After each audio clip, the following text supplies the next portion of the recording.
was pretentious. You're great. Just the things you do and the things you love. The things that over are not time good. become who you are. Yeah. You are not your worst moment.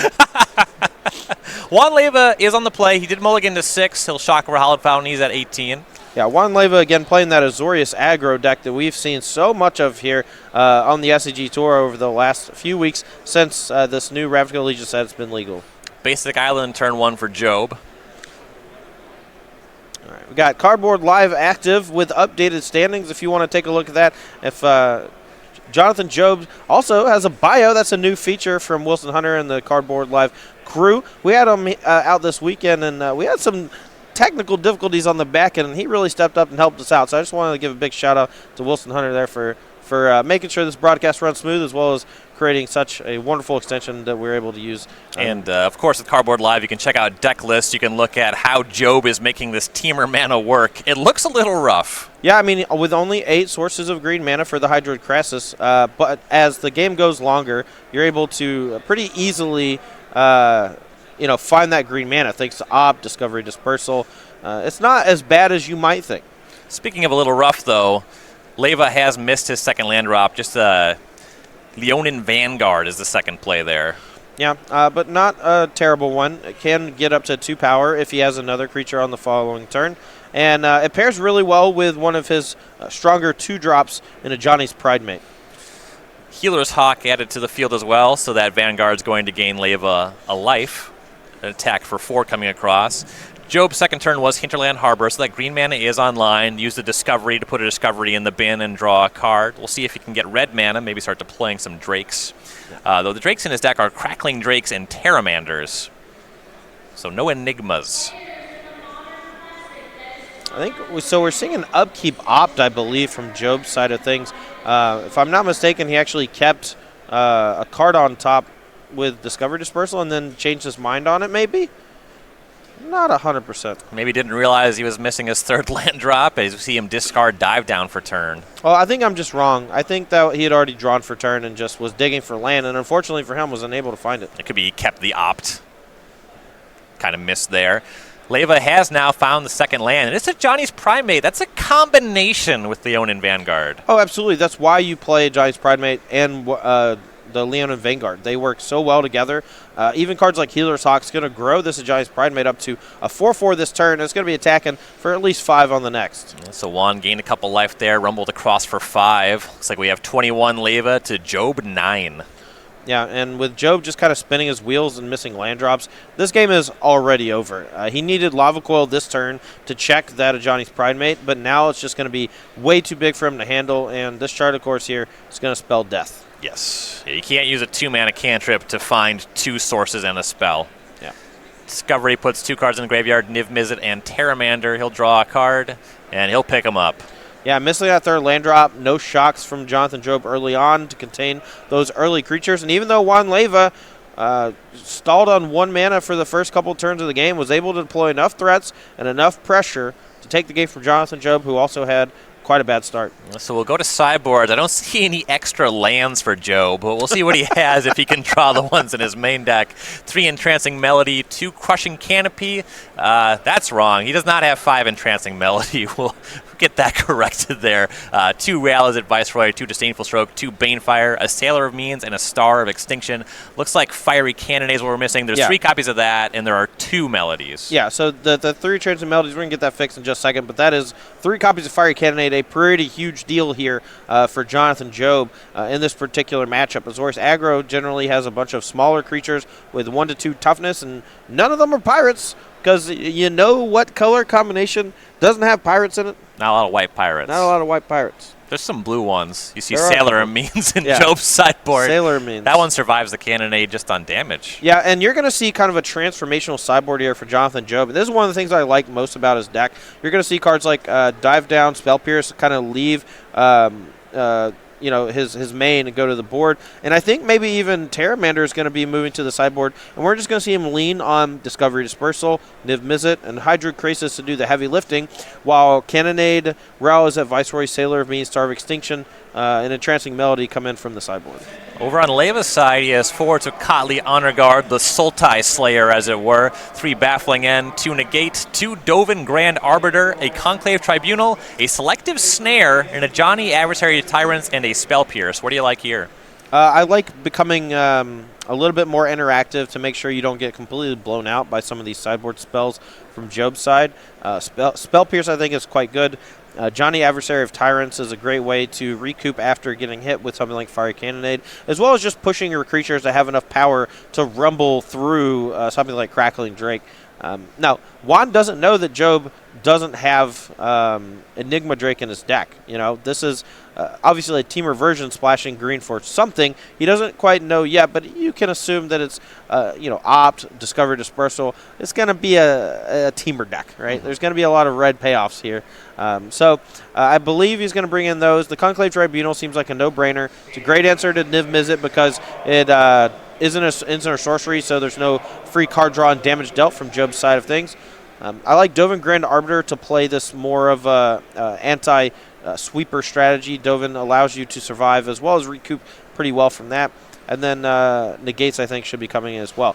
I'll be interested to see whether or not Juan brings in Baffling End. At the current iteration, the hits are Hydroid Krasis as well as Terramander. But after sideboard, it could just be the 3 Hydroid Krasis. I really like this take on Teamer for Jonathan Job, and I don't know, maybe it's something that you could play on Versus Live this week, which airs every Tuesday and Thursday at 1 p.m. Eastern Time. Todd Anderson, of course, is on that every week, and you're kind of a Teamer mage.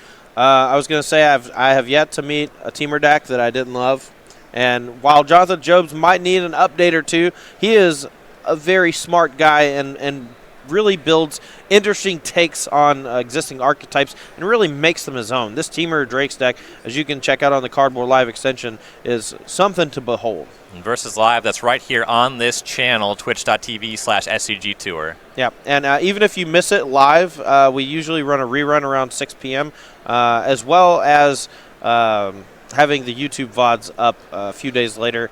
The ones from Tuesday usually go up on Friday, and the ones from Thursday usually go up on Monday. Yep, the VODs are great, and it's also a really great live experience because y'all take questions live while you play. Oh, absolutely. And we actually have a recurring cast member in Hysteus. He's been a sub for our channel for quite a while, and he's always in there asking the first question of the day. So shout out that. And in the bets question, and Director Rob, who we have on right now, is usually our director for Versus Live, and he picks Hysteus at this point. Now it's just become a running joke. Looks like Job is mulliganing to 6 here. Leyva's kept on 7. Job's thinking about where he wants to scry. Yeah, Job on the play, though, is a pretty big deal, and with only a mulligan of 6, it's not that bad. So he just needs to have a few points of interaction early on and hope that something like Hydroid Krasis or Niv Mizzet show up in a timely fashion to really hammer home. Scry to the top for Job. Sulfur Falls tapped as the first turn. We'll go Leyva's way. Basic Plains, some kind of 1-drop. It's a Dauntless Bodyguard. Back to Job. Well, looks like Stevens off the top, a shock in hand, and a shock takes down the Bodyguard. Not bad, keeping things under control so far. No green mana yet for Job, though the splash is just those Hydroid Krasis, so you need to find that late. Yeah, I mean, there are some Crushing Canopies in the sideboard, which are a powerful option in a number of matchups. However, in this matchup, I assume that those are just going to be relegated to the sideboard, as it basically only kills Conclave Tribunal or potentially History Banali, that's where the damage is already done. Turn 2 for Leyva was a little mopey. Glacial Fortress into a Jonas Pridemate. Job turns on green mana with Rootbound Crag and Lava Coils the 2/2. Leyva has another Pridemate, and here is a Leonin Vanguard. Not enough creatures to trigger it right away. No, but that's kind of the cool part of the deck, is that the Leonin Vanguard can gain a life without attacking. And if that first Johnny's Pridemate had not gotten hit by that Lava Coil, this would have been a pretty explosive turn for Juan Leyva. Absolutely. Back on Job's side, he wants some more removal spells. This is a matchup where you just want to hit creatures early and often before deploying your threats. Crackling Drake this turn could be pretty good, though. Yep. Looks like Job here has another Lava Coil, if I'm not mistaken, as well as an Opt and a land and a Crackling Drake. So a lot to think about. He could just go land Crackling Drake, but that sets him up to get punched in the face pretty hard if Juan Leyva goes land Conclave Tribunal, attack for 3, or just 1 mana creature, land Conclave Tribunal, attack for 5. Right, with Vanguard Pridemate just on the table, that gives you some pause about just deploying a threat. Right. Tapping 2 lands, looks like he's going to go for the Lava Coil. There's a question if you want to go for the Life Gainer or the Pridemate. Ooh, never mind. There's Land Crackling Drake. Balk! Balk. Tricked me. Now, here's the thing. The Crackling Drake play is not a bad one, but there is a small chance that one Leyva is able to get that Ajani's Pridemate out of range of Lava Coil this turn if he has, 2 more Leonin Vanguards. And so John Joe was taking the pause. Well, you want to put up a bit of a roadblock so that your removal spells actually start gaining you traction. Whereas if you just continually kill thing, the Azorius aggro deck can just outpace you by playing more cheap creatures. Well, there is another Ajani's Pridemate, and it can vote for Conclave Tribunal. This is not what Job wanted to see. Yeah, this is bad news bears for John Job. But he did draw a card off the Crackling Drake, so it's net positive on card economy. But this Leonin Vanguard is pumping both these Ajani's Pridemates and turning them both into significant threats. Yeah, Vanguard bumps Leyva to 21. Both the Pridemates are 3/3s. The one that is untapped will connect. Job down to 17. Yeah, we're going to lead off here with an Ops. Lava Coil is almost certainly going to take down one of these Leonin Vanguards. And notably for John Job, Fiery Cannonade unable to take down these Leonin Vanguards, so that's not an option for him at this time being. He'd love to have Shock for the Vanguard plus Coil for one of the Pridemates. Yeah. But Opt is going to be the play here. 2 Opts being fired off so far.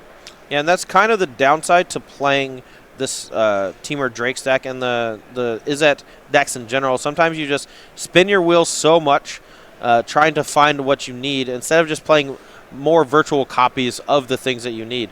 And we see this time and time again in older formats specifically where decks are digging and digging and digging and not really gaining any value out of it. The payoff cards of Temur Drake, your Terramanders, your Enigma Drakes, Crackling Drakes, things like that. Wow, what a turn. Another Holy Vanguard and a Benelish Marshal. Things are getting out of hand on Leyva's side of things. Yeah, this Ajani's Pridemate is a 6/6. You know what doesn't kill a 6/6? Red decks. Red cards. At least not usually, and definitely not in this standard format. He's going to need a lot of help over the next few turns, John Job. So Leyva's to 23 off of those Vanguard triggers. He's got a 3/3 attacker in the Vanguard that has been hanging around. The Pridemate's a 6. That's 9 coming across. Job is to 9. Yeah, and not even a Hydroid Crisis here is going to get him out of it.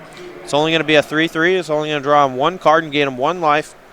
And it doesn't even eat any of the creatures on the other side of the table. It just trades. I think he might have, he picked up a 6th land, so you can make it a 4/4, but it's still a precarious position. Yeah, and now he has to choose. I can make the 4/4 Hydroid Crisis with that land off the top, or I can play Crackling Drake and hope to draw something like Lava Coil to take out that Benelish Marshal. Unfortunately, that Ajani's Pridemate is just a little too big for him to handle right now with any traditional removal spell, so he's gambling pretty big here if he goes for the Crackling Drake. Yeah, it's tough, too, because the Drake is kind of large. He already has 5 cards in the graveyard, but those Vanguards are just going to make that Pridemate even larger next turn. Yeah, and the problem for Job is that he actually has to end up chump blocking on the Leonin Vanguard if he goes for this play, because it's going to send him up to 10 life. He's going to draw 2 cards, but with the creatures on the battlefield, that Ajani's Pridemate has to be blocked. It's almost lethal by itself. The play is Crisis, X equals 4. Job will draw 2 cards, go to 10, and pass it back. Leyva draws. He was empty-handed. See if he picked up a good one, but he already is pretty far ahead on the table. Yeah, I mean, Job's going to need an insane sequence next turn. It's going to require Cannonade as well as, 2 Shocks in order to take down all of these creatures. And even then, he might still be dead to the Ajani's Pridemate. Leyva goes to combat. Vanguard's put him to 25. Pridemate is now 5 +1/+1 counters and a pump off of the Marshal. Attack with all the creatures. Job has to just jump in front of the Pridemate, and we have 9 coming across. Job to 1. Yeah, this is a really heads-up attack from from Juan Leyva, and a less experienced player may have missed it. Really, some people are too afraid to attack with Banache Marshall, but Juan correctly asserting that the Johnny's Parade Mate has to be blocked or else it's lethal, turns everything sideways, and John Job here is one step away from the door. Mm-hmm. And he doesn't have anything in the way of sweepers that can clean up these kind of creatures. He's going to start with the Crackling Drake. Needs a pretty big draw off that. Almost needs a Black Lotus, honestly. You know, I bet you could hand him a Black Lotus right now and he'd still lose this game. Yeah, I would believe now, that too. You hand him a Black Lotus and an Ancestral Recall, then we're talking. Black Lotus Ancestral Time Walk would be a good start. Ooh, well, Time Walk might actually do it. Yeah. Time Walk lets you untap with a Crackling Drake, and that thing can get large in a hurry. All right, did he draw Time Walk? Well, looks like Hinterland Harbor he'll start. Terramander. Can we deploy 2 more chump blockers? That's the question.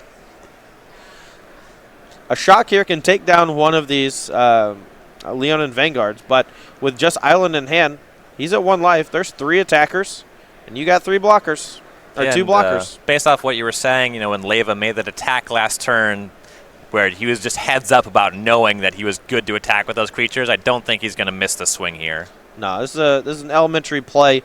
John Job even main phased his own Shock on one of the Leonin Vanguards. And Shock is the only card here, I think, that keeps him from dying. So, and even if he does have the Shock, he's effectively eating the Banache Marshall and chum blocking with the Terramander. So it's not even that big of a deal. Juan Leyva here takes it pretty convincingly against John Job's Teamer Drakes. Are we just going to go to that match then?